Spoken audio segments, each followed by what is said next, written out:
She made America laugh, but behind the camera, Lucille Ball was deadly serious. Known as the Queen of Comedy, Lucille held her own in a brutal, male-dominated industry. But what most fans never knew was that Lucille had a secret blacklist, a private record of actresses she believed were manipulative, cruel, and downright evil. From backstabbing co-stars to ruthless climbers who tried to destroy her career, Lucille saw it all, and she never forgot. In the final years of her life, she began to speak out, dropping names and hinting at the real darkness that haunted the soundstages of old Hollywood. And now for the first time we're revealing the full list. The 9 actresses Lucille Ball believed were pure evil, and the disturbing truths behind her accusations. This isn't gossip. It's the hidden war behind the laughter. And once you hear these stories, you'll never look at Hollywood the same way. Again, Lucille Ball was at the top of her game when she began noticing someone lurking in the shadows, a much younger, blonde actress who seemed obsessed with copying her every move. Her timing, her wardrobe, even the color of her hair. This woman wasn't just a fan, she was a threat. Lucille later told close friends that the studio had been quietly grooming this actress to replace her. She called her a smiling snake. What made it worse? This actress allegedly spread vicious rumors about Lucille to executives, claiming she was too old and not funny anymore. Lucille never forgave her. And while the actress went on to star in several sitcoms during the 60s, Lucille would never work with her, even when she was offered massive sums to reunite on screen. The second name on Lucille's list came from a far more personal betrayal. This was someone she once called a friend, a fellow sitcom star whose public persona masked a cold, manipulative nature. Lucille claimed this woman once leaked tabloid stories about her marriage to Desi Arnaz, just to get ahead in the ratings war. When confronted, the actress denied everything. But Lucille told a biographer years later, "She smiled in my face and stabbed me in the back. She was ice cold, just evil."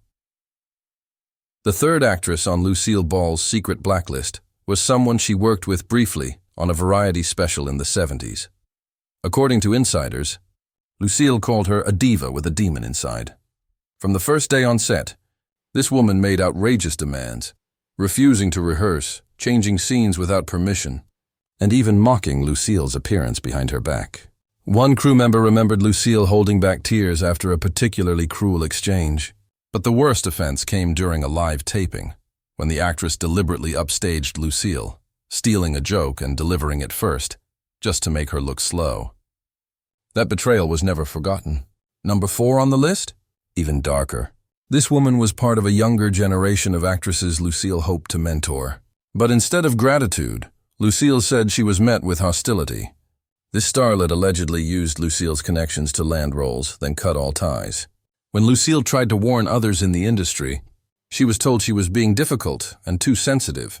But years later, after this actress was caught in multiple scandals involving blackmail and career manipulation, many began to believe Lucille had been right all along.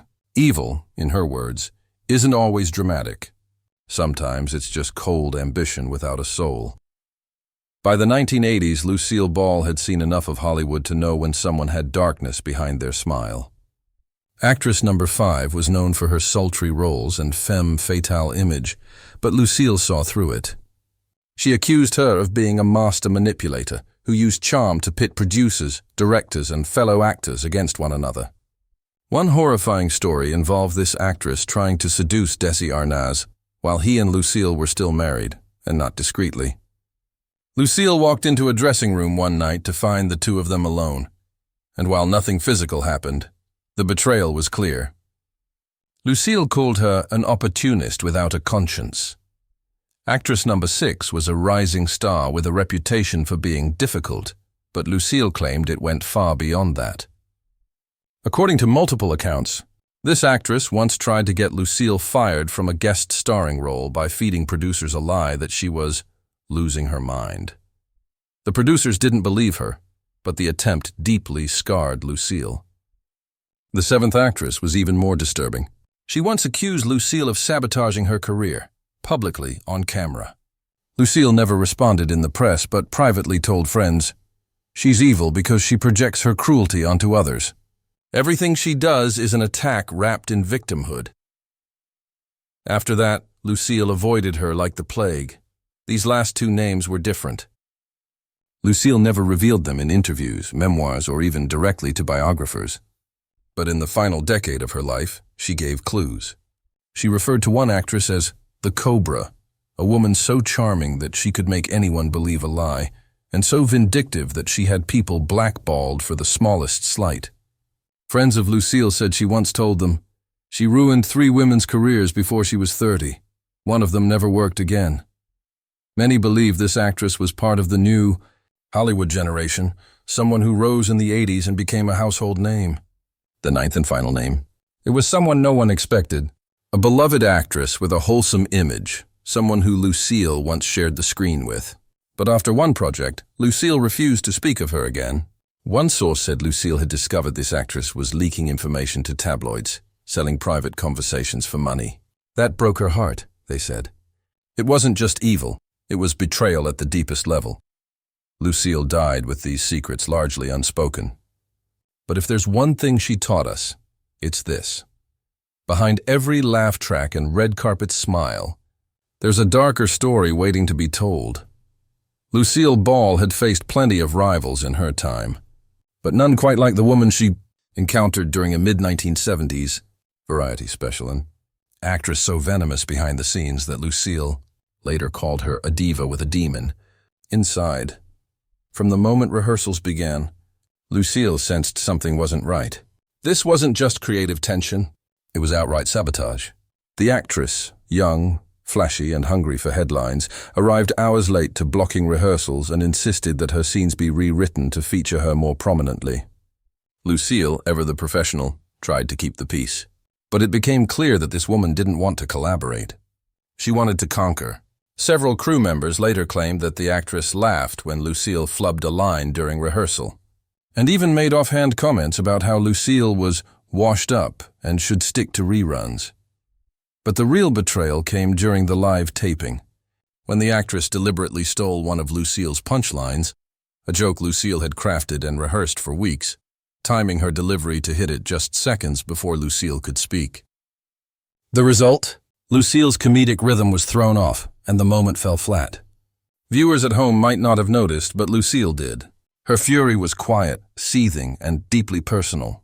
She refused to ever work with the woman again, and instructed her producers to blacklist her from future Desilu-related projects. She wasn't just unprofessional, Lucille confided to a friend later. She was vicious. "I've seen competition, but this was intentional cruelty." But if that experience cut deep, the next name on Lucille's private blacklist cut even deeper, because this wasn't a rival or a stranger. This was someone Lucille once mentored. Actress number 4 came into Lucille's orbit as a promising young star in the early 60s. Lucille saw talent in her, sharp timing, a magnetic presence, and decided to take her under her wing. She offered introductions, invited her to industry dinners, and even brought her in for a supporting role on a Desilu pilot. But once this actress got a taste of fame, she changed overnight. Lucille began hearing whispers that the actress was bad-mouthing her behind the scenes, calling her outdated, accusing her of blocking younger talent, and even mocking her age in front of studio heads. Still, Lucille tried to believe the best, until a scandal broke in the trade suggesting that Lucille was feuding with several younger women in the industry. It turned out, the actress herself had leaked the story, anonymously. Of course, but the fingerprints were there. When Lucille confronted her directly, the actress played dumb, pretending to be heartbroken by the accusation. Lucille wasn't fooled. "She's a master manipulator," she reportedly told a close confidant. "She used my name, my connections, and my kindness, and then sold me out the second it benefited her." Years later, when this actress was caught up in a scandal involving career manipulation and blackmailing a co-star, many in the industry began to whisper that Lucille had tried to warn them. "She's all charm on the outside," Lucille had said, "but underneath, she's ice. Ice and ambition, with nothing else." These weren't just feuds or petty disagreements. To Lucille, these women represented something far more dangerous, a darkness lurking in the smiling faces of fame-hungry actresses who didn't care who they hurt, as long as they got ahead. By the 1980s, Lucille Ball had grown wise to the many faces of evil in Hollywood, not the kind with horns and flames, but the far more insidious kind, hidden behind designer gowns, red-lipped smiles, and manufactured sweetness. Actress number 5 had built a reputation as a classic femme fatale, known for her sultry roles and whispered affairs, but Lucille wasn't fooled by the on-screen glamour. To her, this woman was something far more calculated, a master manipulator who used sex appeal as a weapon, seducing her way through casting directors, producers, and even married men. Lucille never said the name publicly, but close friends confirmed that she often referred to this woman as the homewrecker. What stung the most, according to insiders, was that the actress once attempted to seduce Desi Arnaz, while Lucille and Desi were still married and trying desperately to patch things up. One evening during a wrap party, Lucille entered a dressing room to find the woman alone with Desi, her hand on his knee, whispering in his ear. Nothing physical had happened, yet, but Lucille never forgot the sight. It was more than betrayal. It was war. She didn't just want my husband, Lucille said. She wanted me out of the picture. And it worked. Soon after, Lucille and Desi finally divorced. But the evil didn't end there. Actress number 6 came later, a rising star in the late 70s with a reputation for telling it like it is. But behind that boldness was a dangerous streak. During the early development of a comedy pilot Lucille had been attached to as executive producer, the actress joined the cast and immediately began clashing with everyone. But when Lucille showed up for her guest-starring cameo, something disturbing happened. Producers informed her that there had been an effort to remove her from the project entirely, and the source of that campaign was none other than the actress herself. She had allegedly gone to the studio, executives claiming that Lucille was losing her mind and was a risk to the production.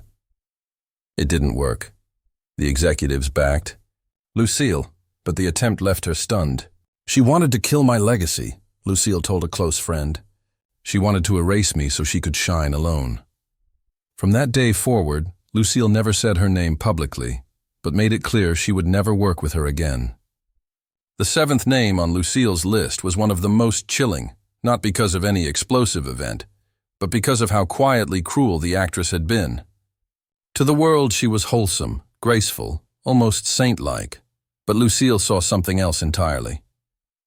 This woman had once starred in a film that was meant to be a major turning point for Lucille's post-television career. At first, things seemed pleasant, but midway through production, the energy shifted. Lucille began hearing that her co-star had been feeding personal information, rumors about her health, her finances, even Desi's alcoholism, to the press. When Lucille asked where the leaks were coming from, a young assistant admitted that the actress had been speaking to reporters off the record for weeks. What made it worse was the way she denied it, smiling, warm, tearful even, playing the victim. "That's what evil really looks like," Lucille said. "It's not loud. It's not violent. It's someone who smiles while they ruin you." That kind of betrayal was the deepest cut of all. And to Lucille, it proved one thing: not all villains in Hollywood wear black. Some wear pearls and say, "Bless your heart," while they're stabbing you in the back. There were some names Lucille Ball refused to say out loud. Not out of fear, but out of sheer disbelief that people like them existed in her world. These final 2 actresses, the last on her private list, were never publicly identified, but Lucille left behind chilling clues in private conversations, interviews, and scribbled notes in her journals. The 8th woman she nicknamed the Cobra. According to those closest to Lucille, this actress was one of the most polished, charming, and media-savvy women to ever grace a soundstage. But Lucille said she watched in horror as this woman systematically destroyed careers, not by confrontation, but through quiet whispers, strategic rumors, and psychological warfare. "She could lie through her teeth and make you feel like you were the crazy one," Lucille told a longtime makeup artist. "She would get in close, flatter you, find your weaknesses, and then she'd use them against you." Lucille once claimed she saw this woman orchestrate the takedown of not 1, not 2, but 3 other actresses by feeding studio execs lies that ranged from drug addiction to secret affairs, all completely fabricated. "One of those women never worked in Hollywood again," Lucille said. She smiled like a saint and struck like a snake.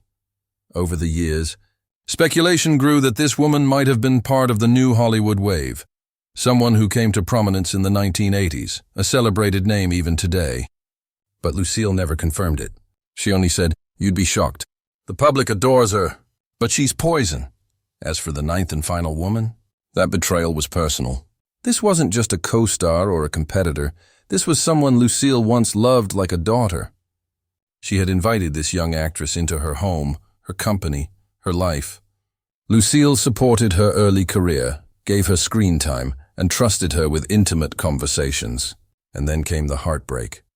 A tabloid story broke with excruciating detail about Lucille's private life. Her health issues, her finances, her distant relationship with her children. The information was too precise, too personal. Only one person had access to it. When Lucille confronted the actress, she denied everything, tears rolling down her face. But the damage was done. "I saw it in her eyes," Lucille reportedly told a close friend. She wasn't sorry she did it. She was sorry she got caught. Lucille cut all ties, never naming her publicly. She told her biographer, "That was the day I learned evil doesn't always come from your enemies. Sometimes it comes from the ones you thought loved you." To this day, that actress has never been publicly identified. But those close to Lucille say she made sure one final note was left behind. "Forgive everyone but her." She knew better. That one sentence has haunted Hollywood historians for decades. Who was she? How could someone betray Lucille Ball so completely after being given so much? The truth may never be confirmed, but what Lucille left behind wasn't just a list of names. It was a warning. She had stared into the darkness that fame can attract. And in the twilight of her life, she no longer laughed it off. Instead, she exposed it, because for all the joy and laughter she gave the world, Lucille Ball knew the truth about Hollywood. Some of the most beloved faces are hiding the darkest souls.